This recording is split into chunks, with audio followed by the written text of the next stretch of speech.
안녕하세요. 오만사입니다. 저는 30대 중반의 신혼사댁입니다. 남편은 약사였고요.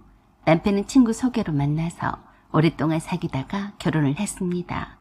그동안 몇 번을 헤어지다 다시 만나기를 반복을 했는지 몰라요. 그게 다 시어머니 때문이었어요. 시어머니는 명문대 나온 며느리를 얻고 싶어 하셨어요. 제가 수도권 쪽이 아닌 곳에 있는 대학교에 나왔을 뿐인데 간판으로 내세울 만한 대학교에 나온 건 아니라서 싫어하셨습니다. 대놓고 노골적으로 표현을 하시는 바람에 남편과 사귀면서 3번씩이나 헤어졌다가 다시 만나곤 했습니다.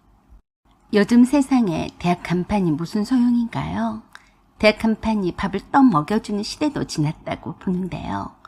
언젠가 탤런트 차인표가 했던 말이 생각이 납니다. 형제 중에 가장 공부를 못한 내가 가장 잘 살고 공부를 가장 못하는 순으로 잘 살아요. 그때 그 차인표님의 말이 참 인상적이었습니다. 공부도 빼어나게 제일 잘해서 좋은 학벌을 가진 형제가 역시나 누구나 선망하는 대기업에 취업도 했지만 그래도 형제 중에서 가장 성공하고 잘 산 건 아니라고 했습니다. 학벌이 인생에 있어서 성공할 수 있는 좋은 환경이 될 수는 있어도 비록 충분 조건이 아니라는 거죠. 그럼에도 불구하고 시어머니는 며느리의 첫째 조건이 좋은 학벌이었어요. 시어머니가 학벌 때문에 시할머니로부터 서러움과 무시를 받았기 때문이었어요. 그래서 시어머니는 굉장히 자식에 대한 욕심과 기대가 큰 분이셨습니다. 남편과 시누이가 학교에 다닐 때에도 치맛바람을 아주 거세게 일으키고 다니셨다고 했어요. 다른 부모님들도 그러시겠지만 자식의 교육에 대한 열정과 애착이 남달랐다고 하더라고요. 사회생활이나 경제생활은 한 번도 해본 적이 없으셨던 시어머니가 오로지 자식들에게만 올인했다고 했습니다. 우리 시대 부모님들이 대체로 안 그러신 분들이 없기도 했지만 유독 시어머니는 하루 24시간을 아들과 딸의 교육에 다 바쳤다고 그랬어요. 하지만 그런 노력에도 불구하고 기대한 만큼의 성과도 그리 높지 않아서 늘 힘들고 스트레스가 많았다고 했습니다. 그래도 남편은 시어머니의 양에 차지 않긴 했어도 웬만큼 공부는 하는 정도였다고 하는데 문제는 시누이였다고 하더라고요. 시누이는 시어머니가 아무리 신경을 써줘도 공부에는 영 취미가 없었다고 했습니다. 남편의 말을 들어보니 시어머니께서 앞에서 언급했듯이 그러실 만한 이유도 있었다고 했습니다. 시어머니의 시어머니셨던 시할머니 때문이기도 했다고 했습니다. 시할머니는 당시에도 흔치 않았던 이대 나온 자타가 공인하는 최상급 학력의 소유자셨다고 했습니다. 이대는 이화여대를 지칭합니다. 당시에는 이대 출신이라고 하면 최고 며느리감 1순위였다고 했어요. 그래서 자부심이 대단하셨던 시할머니셨대요. 그에 반해 시어머니는 고위 공무원이셨던 아버님과 어울리지 않는 학력의 소유자로서 시할머니로부터 엄청난 무시와 하대를 겪어야 했다고 하더군요. 시할머니께서는 늘 나 이대 나온 여자야 라고 하시며 그에 따른 자존감이 높으신 분이셨다고 했습니다. 시할머니의 눈높이가 시할머니가 다녔던 이대가 기준이었으니 시어머니가 다니셨던 지방에 있는 대학교는 대학교로 쳐주지도 않았으니 대조림에도 대졸로 인정해주지 않고 시어머니를 부끄럽게 여기고 다른 사람들 앞에 나서게 하지도 못하게 하셨다고 했습니다. 시할머니께서 시어머니께 늘 그러셨대요. 없는 집안의 자식도 아니면서 얼마나 머리가 안 좋으면 서울에 있는 그 많고 많은 대학에 못 들어갔니? 네가 내 낯을 깎고 다니는구나. 어쩌다가 내 아들이 너한테 빠져서 집안 망신을 다 시키니. 조용히 없는 듯이 지내라. 시할머니의 그러한 말씀에도 한마디 대꾸도 못하고 끽소리도 못하고 지내셨다고 했습니다. 시할머니의 다른 두 며느리들은 하나같이 좋은 집안에 걸맞는 학벌 학벌에 걸맞는 직장을 가졌는데 시어머니만 미운 오리 새끼 마냥 그들 틈에 끼지를 못했다고 했어요.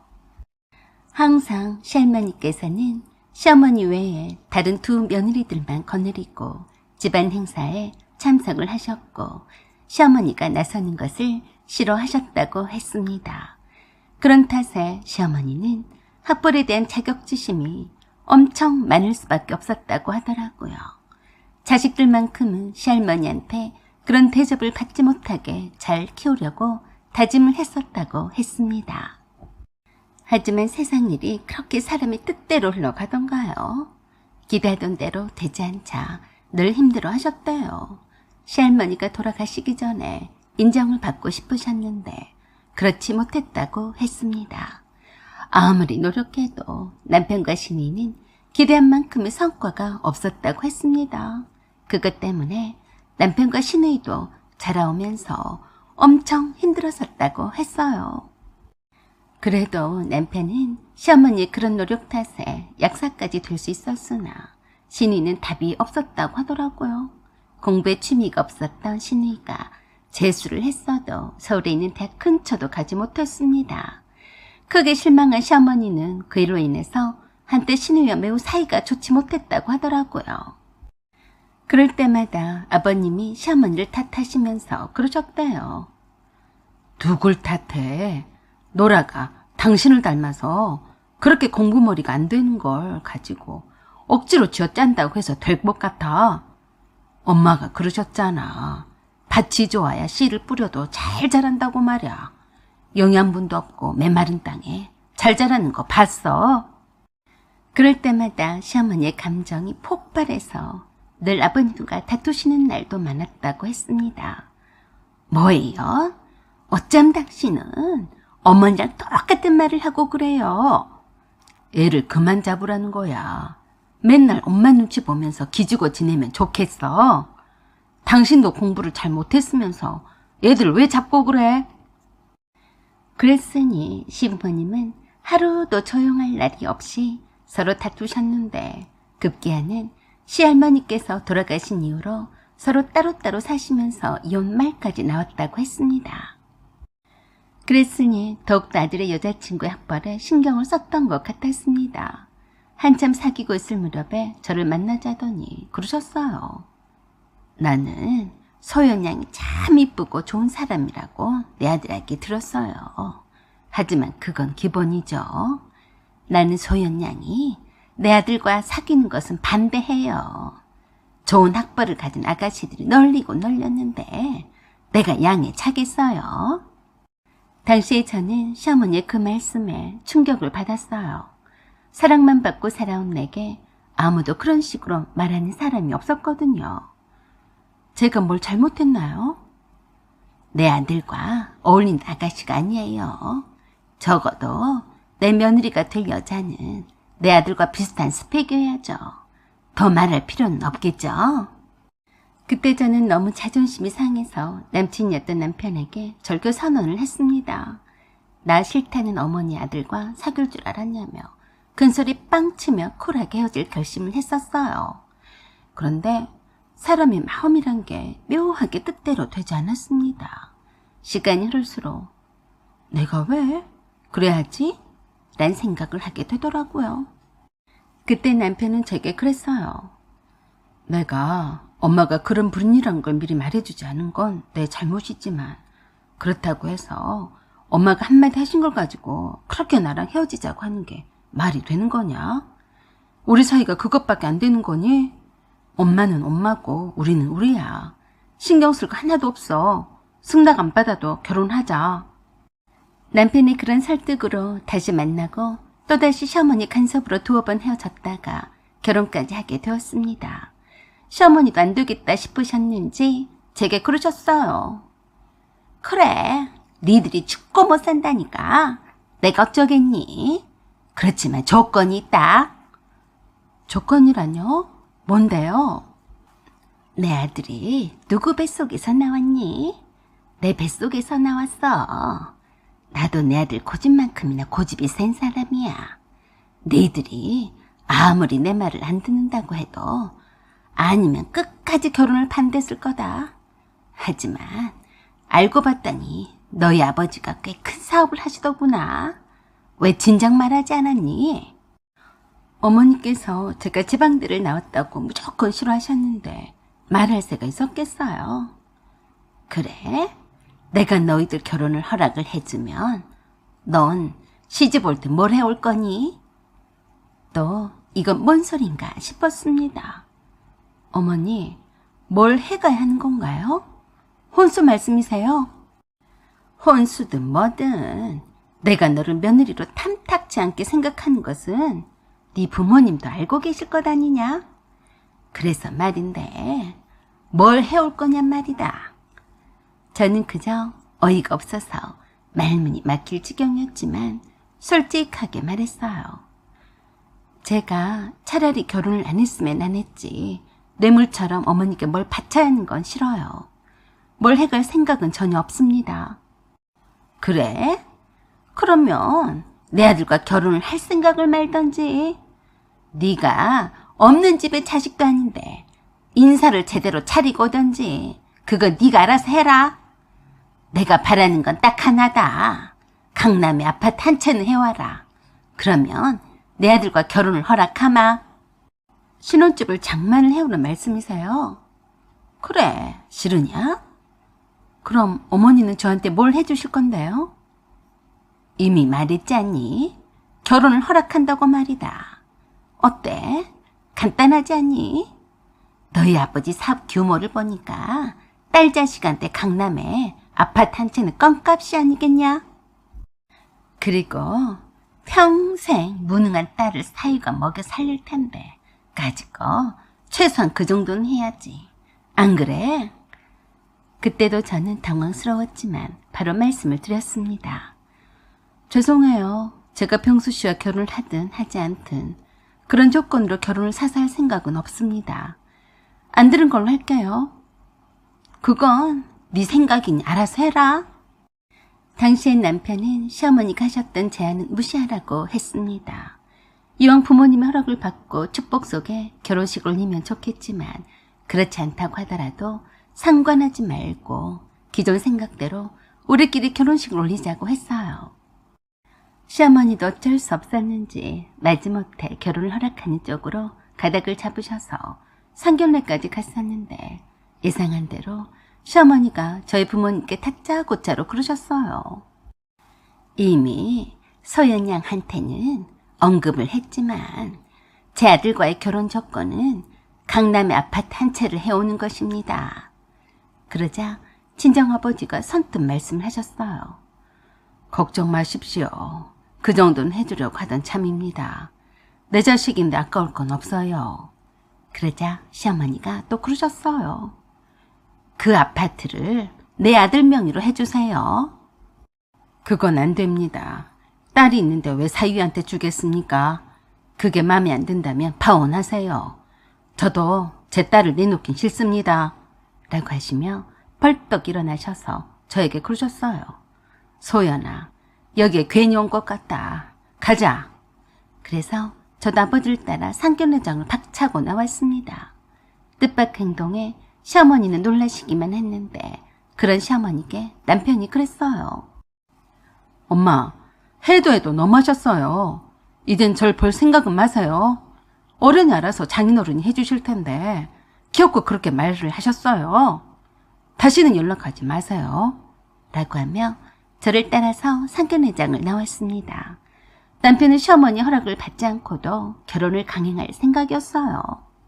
시어머니도 남편이 인연을 끊겠다는 말에 더 이상 결혼을 반대하지는 않으셨어요. 그래서 결혼식까지 올렸고 신혼집은 친정아버지가 제 명의로 사주셨습니다. 신혼집은 리모델링이 아직 마무리가 안 된 상태에서 결혼식을 올렸던 터라서 신혼여행을 다녀온 후에 신혼집이 어떻게 리모델링이 잘 되었을지 매우 궁금했어요. 시어머니께는 미리 말씀을 드리지 않고 신혼여행을 예전보다 하루빨리 앞당겨서 오게 되었어요. 리모델링을 다 마쳤다는 연락을 받았고 신혼집은 저희 친정 부모님과 시어머니가 다 마무리 작업까지 확인했다고 톡을 받았습니다. 설레는 마음으로 신혼집의 비번을 누르고 문을 열었는데 웬 낯익은 남자가 문 쪽으로 다가왔습니다. 저보다 먼저 그 낯익은 남자가 알아봤어요. 서연이 누나 아니야? 여기 내가 있는 줄 어떻게 알고 왔어? 저도 무슨 영문인지 몰라서 깜짝 놀랐어요. 너 도연이 아니냐? 너야말로 왜 여기 있냐? 나 여기서 살아. 여기가 내 집이야. 엄마도 잘 모르는데 아직 말씀을 안 드렸는데 어떻게 알고 왔어? 뭐? 여기가 네 집이라고? 뭔 소리야? 여긴 누나 신혼집이란 말이야. 뭐? 남편도 놀라서 누구냐고 물었어요. 저는 뭐가 어떻게 돌아가는지 어이가 없어서 남편의 물음에도 대답도 없이 도연이한테 더 물으려고 했더니 거실 쪽에서 시어머니와 신우이가 나오더니 그러더라고요. 너희들 벌써 왔어? 내일 오기로 한 거 아니었냐? 그럼 말을 했어야지. 라고 하시며 무척 당황해 하시더니 도연이한테 그러시는 겁니다. 여기는 이번에 결혼한 노라 오빠일세. 그 말에 도연이나 나나 놀라 자빠진 줄 알았습니다. 어머니, 우리 도연이랑 어떻게 하는 사이세요? 뭐? 우리 도연이? 네, 도연이는 제 사촌 동생이에요. 어머니 어떻게 도연이를 아세요? 그 말에 신우이와 시어머니가 얼굴이 살색이 되어버렸습니다. 도연이도 놀라서 제게 다시 물었어요. 그럼 이분이 매형이고 여기 이분이 누나 시어머니야? 이럴 수가? 도연아, 네가 왜 여기 있어? 여기는 내 신혼집인데 네 집이라니? 그러자 도연이가 시어머니한테 그랬어요. 노라 어머니, 이게 어떻게 된 일이에요? 왜 저를 이곳으로 이사 오라고 하셨어요? 그러자 신우이가 제게 다시 묻더라고요. 언니, 정말 도연 씨랑 사촌관계예요? 네. 그런데 이 살림살들은 다 뭐예요? 신우이와 시어머니는 꼬다놓은 보릿자루 마냥 우물쭈물 어쩔 줄 몰라하며 그랬어요. 저기 말이지. 그러자 신우이가 그러더라고요. 난 엄마가 여기를 도연 씨랑 함께 살 집으로 해주신다길래 온 것뿐이야. 엄마, 뭐라고 말 좀 해봐요. 그러자 시어머니가 사색이 되어서 바들바들 떨고만 계셨어요. 그러자 도연이가 그때서야 어이가 없다는 듯이 그랬습니다. 노라 어머니, 제가 병원 일이 바빠서 누나 결혼식에도 참석을 못했는데 제가 살 집을 마련했다더니 우리 누나 신혼집이었어요. 어떻게 그러세요? 라고 하자 다짜고짜로 시어머니가 제 손을 잡으시더니 방으로 끌고 들어갔어요. 그러더니 사정없이 빌었습니다.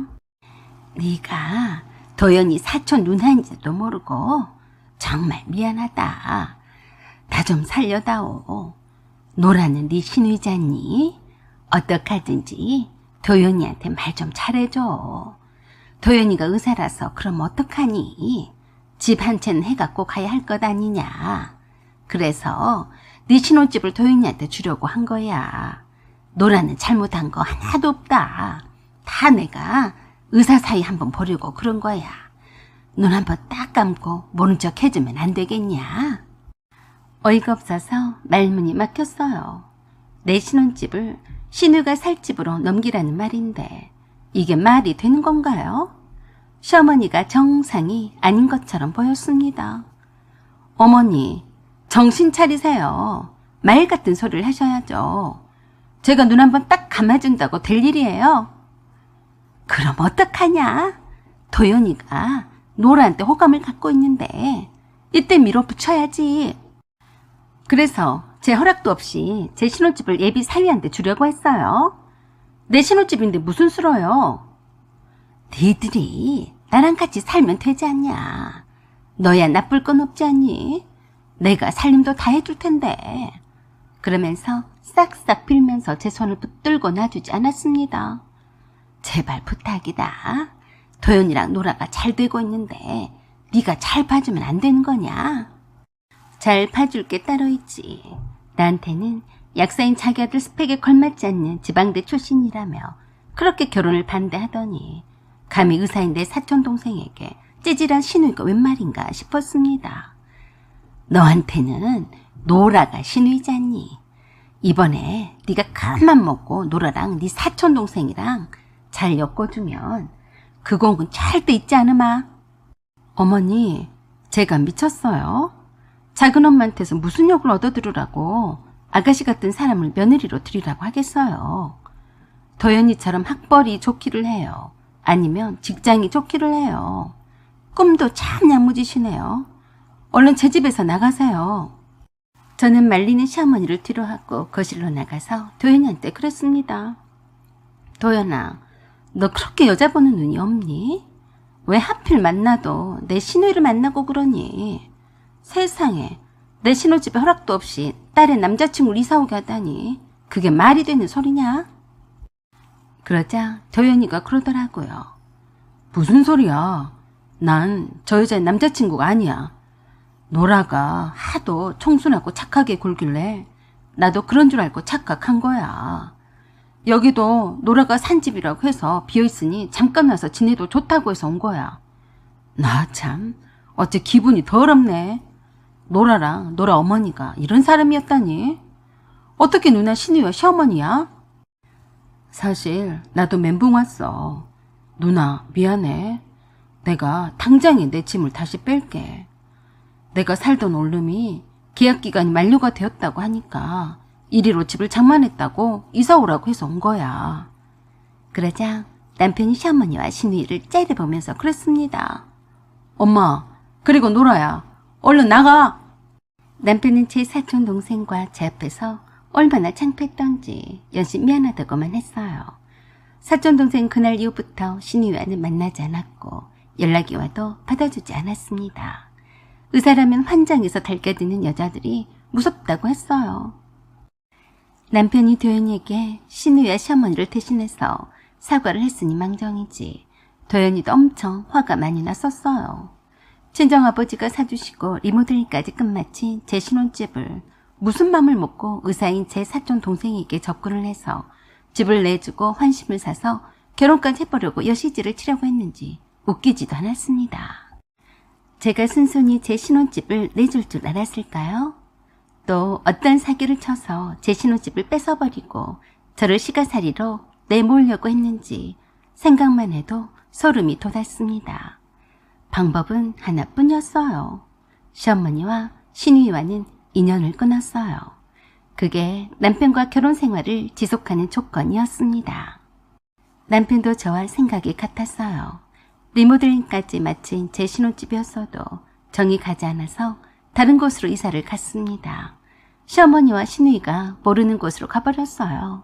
남편 약국으로 시어머니가 쫓아오길래 약국도 다른 곳으로 옮겼습니다. 그래서 시어머니와 시누이는 지레 지쳤는지 저희 부부를 더 이상 찾아다니는 것을 포기했고 서로 만나지 않고 살고 있습니다. 당분간 영원히 이렇게 떨어져서 사는 것이 답이라고 생각합니다. 여러분들은 늘 행복하시기를 바라겠습니다. 사연은 여기까지입니다. 구독과 좋아요 부탁드려요. 감사합니다.